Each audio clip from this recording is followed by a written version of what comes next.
Halleluja! Voninahitra andreo an'Andriamanitra mirabantsika tsiraray avy zay any atokantrano any amin'izay misy anao any amin'izao fotoana izao misaotra ny tompontsika mbola manana fotoana ahafahantsika mifampizara ny sitrapon'Andriamanitra tahaka izao misaotra ihany koa mikarakara izay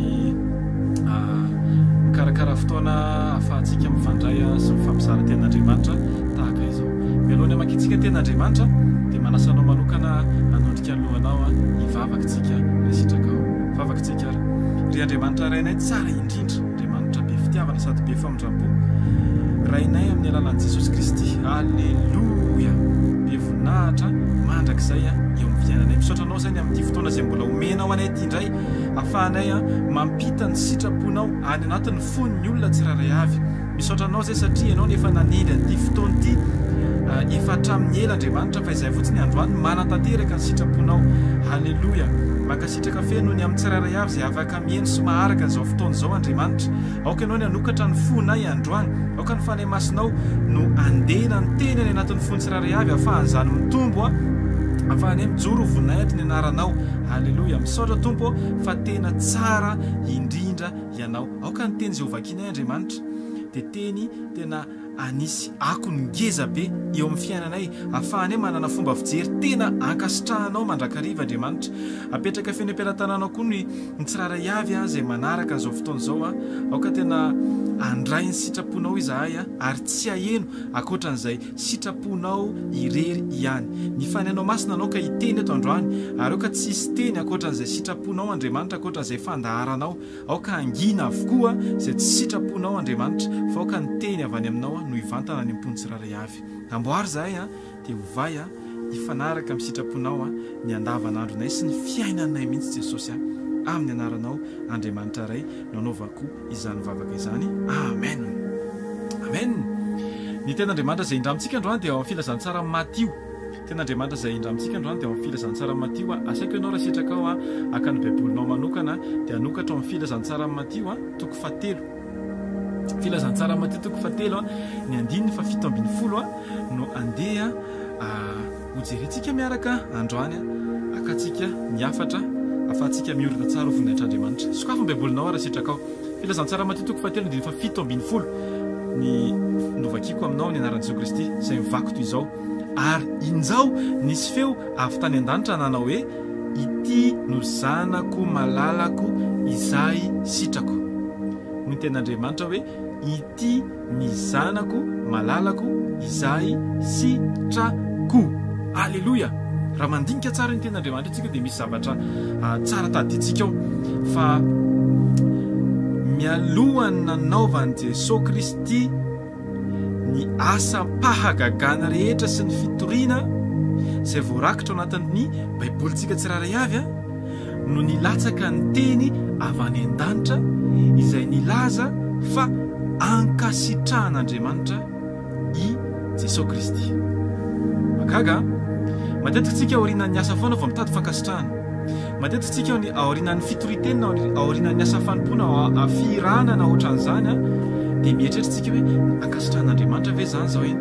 Fa zao eto mampianatra ny ten'Andriamanitra fa mialohan'ny anaovantsika asa dia tokony hanana fo mifanaraka amin'ny sitrapon'Andriamanitra tsika mba hahazahoantsika fankasitrahana mialohan'ny anaovako etsika.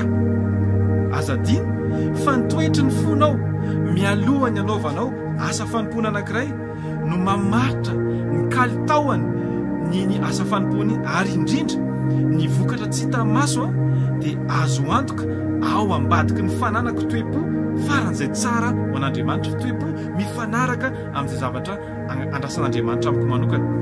Ny zavatra hita maso, ny akony hita maso mety vokatry ny fiatsika ivelany, fa ny tena zava-dehibe satria Andriamanitra dia fanahy.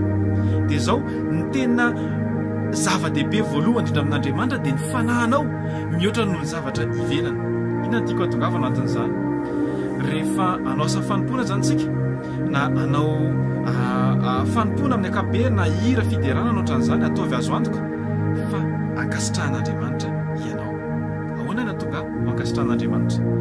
Ny atonga ho ankasitrahan'Andriamanitra dia zao nitoetry ny foko mialohan'ny anaovako n'ilay fanompona, mila tena mifatoka amin'Andriamanitra tanteraka. Ny afahako mahazo sitraka amin'Andriamanitra, ny afahako hoe tonga amin'izany hoe fankasitran'Andriamanitra zany tanao na tonga Jesosy Kristy latsaka io teny io tamin'io fotoana io azadiny fa tao aorianany nanaovana batisa ny Jesosy Kristy dia nisokatra ny lanitra ary latsaka ny fany masina tamin'ny endrika voromailala dia nisy feo avy any an-danitra tamin'io fotoana io dia présent ny trinité Andriamanitra ray le niteny Jesosy Kristy le nitsangana avy natao batisa ary ny fany masina naniny latsaka tamin'ny endrika voromailala azadiny fa tsy misaraka ny ray ny zanaka amin'ny fany masina mialohan'ny asa fanompona izay ataoko zany dia izao nitoetry ny foko mila ary tsy maintsy mihitsy raha zay ny ahafahako milaza azy hoe efa tafiditra amin'ilay fankasitran'Andriamanitra ray ary efa hiasany fany masina aho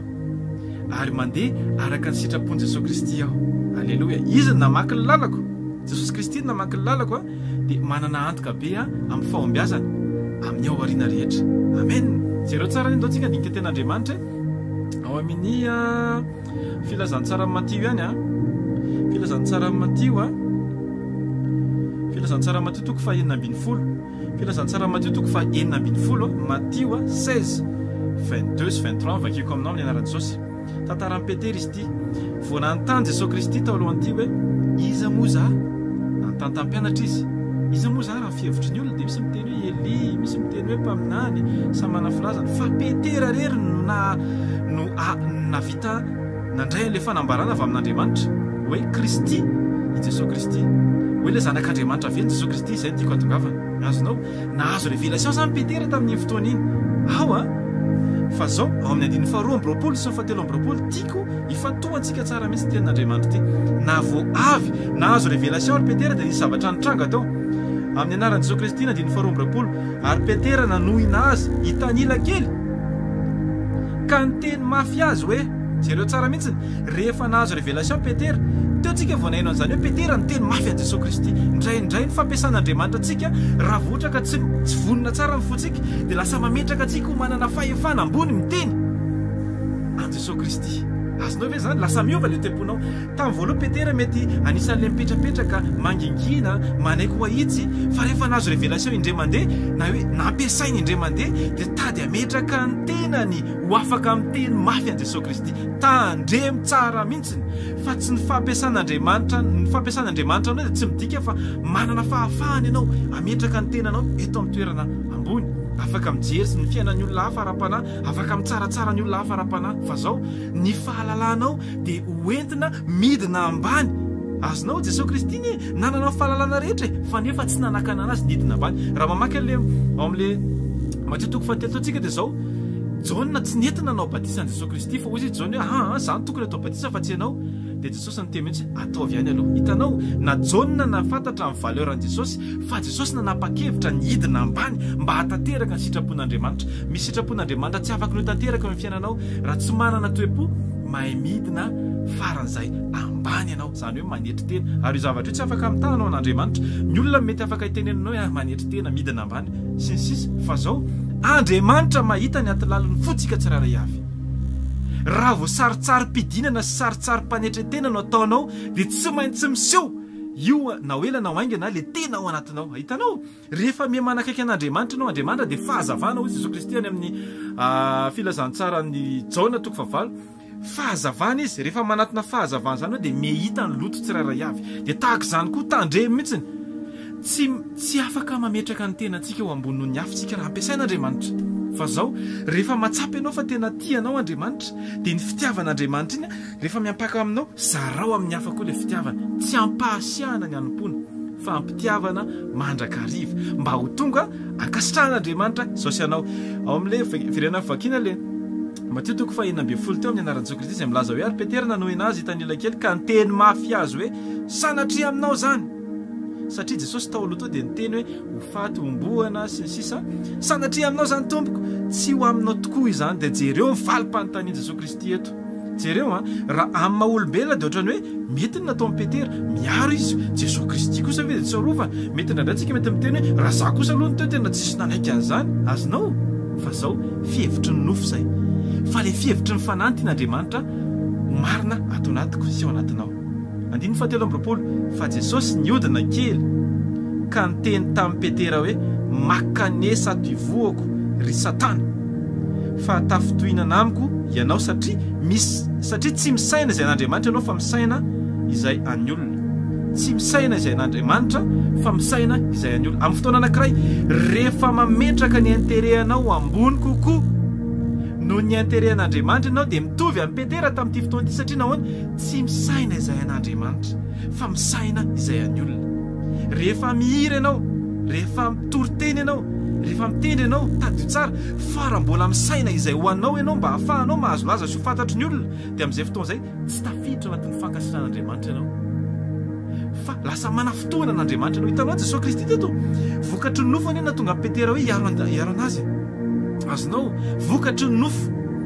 Andriamanitra tsy tia antsika miasa araka ny vokatry ny nofo sy ny fahatakarany fisainanao manokana fa natao hoe zanak'Andriamanitra dia izay tariany fanen'Andriamanitra, zany hoe tariany fanen'Andriamanitra zany dia mieny ny fany masina, mankatoa ny fany masina, manao izay sitrapon'ny fany masina amin'ny fotoana rehetra. Tehitarika antsika mihitsy androany, tena marina tehitarika antsika rehetra mihitsy androany.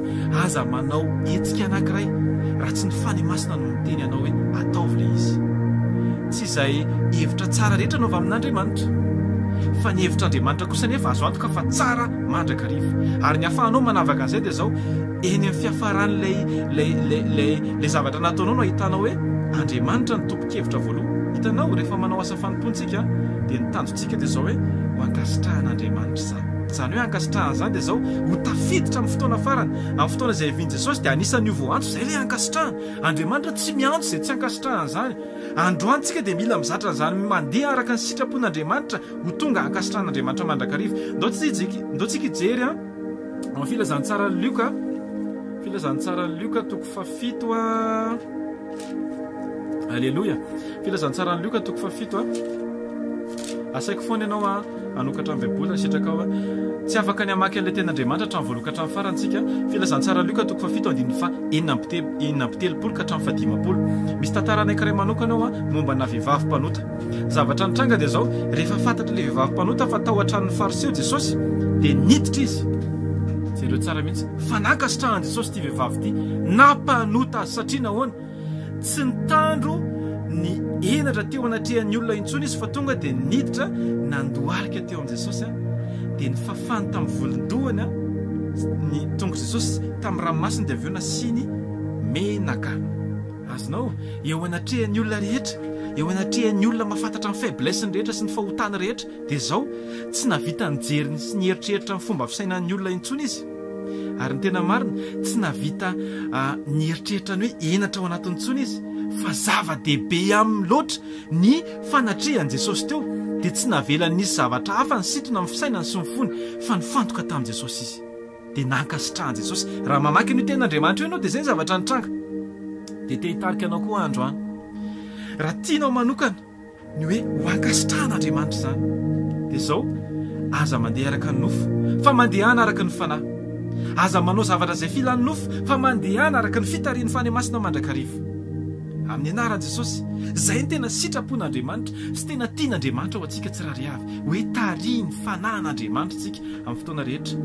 Tsika tsy manenjika laza, tsy ilay tsika ho fantatry ny olona ny zava-dehibe, tsy ilay ianao ho fantatry ny olona fa mahay manao zavatra ny zava-dehibe fa ilay Jesosy mampiasa anao ny tokony tadidin'ny olona tsirairay avy. Amin'ny fotoana anankiray tadio tsara fa tokony fontsika mitondra an'i Jesosy, mitondra ny olona eo am-poditry ny tongotra Jesosy. Hitanao Jaona mpanao batisa rehefa nanao batisa dia nahitan'i Jesosy mitodika tany amin'ny Jaona daholo ny olona rehetra. Ny zavatra nitranga dia izao nitodika Jaona dia nitendriny izy hoe indro zanak'ondrin'Andriamanitra nampitodika na devieny mihitsy ny fomba fijery sy ny mason'ny olona rehetra mba hifantoka any amin'i Jesosy. Izay ny zavatra andrasan'Andriamanitra amiko sy aminao. Amintsika tsirairay avy ninona sehatra izay misy anao, seha-panompona izay misy anao, ataovy azo antoka fa ny tanjona voaloha dia izao hoe ny ho ankasitrahan'Andriamanitra fa tsy ny ho ankasitrahan'ny olona.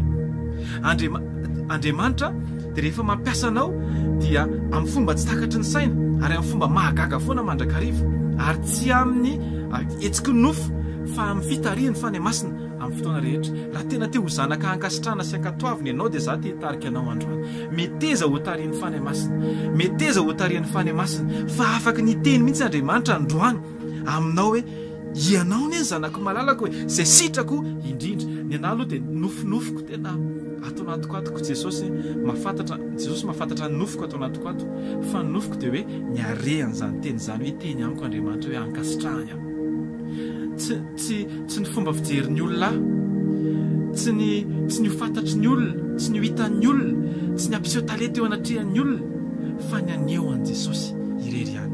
Tena tsapako be mihitsy ny fitondratena n'ity vehivavy ity androany ao amin'ny Luka 7 hoe mety ny olona mety manana fomba fijery ty mpanota ty tsy mendrika mba fantatry Jesosy fe zao hoe ohatran'izao hoe olo io fa zao ny zavatra important amin'ny Jesosy dia zao hoe tafasaraka ny filan'ny nofoko sy ny zavatra hitarihan'ny fanahana dia ny fanahy masina no arahako mandrakariva. Ny tena zanaka dia mpankatò, ny tena zanaka dia manahaka ny rainy. Andriamanitra dia fanahy, raha zanak'Andriamanitra ianao dia tokony ho tariany fanahy masina mandrakarivantsika rehetra. Tain'Andriamanitra manokana ianao izay fotoana izay afaka niarahantsika androany amin'ny misaotra mpikarakarantsika. Za mino manokana fa Andriamanitra ikasika ny fonao amin'ny alalan'ny teny izay fampitantsika teto androany ary anao zava-mahagaga sy tsy takatry ny saina ilay tompontompo sy mpanjaka amin'ny anaran'i Jesosy Kristy tahian'Andriamanitra ianao mihoatra lavitra no ny tahian'Andriamanitra ayany no hitahian'Andriamanitra anao sy ny tokantranonao tsy ho lavon'ny aretintsika rehetra amin'ny anaran'i Jesosy Kristy satria izay miaraka amin'i Jesosy dia tsy very mandraky izay. Tahian'Andriamanitra tompoko dia misaotra indrindra voninahitra an'Andriamanitra rery ihany. Misaotra tompoko.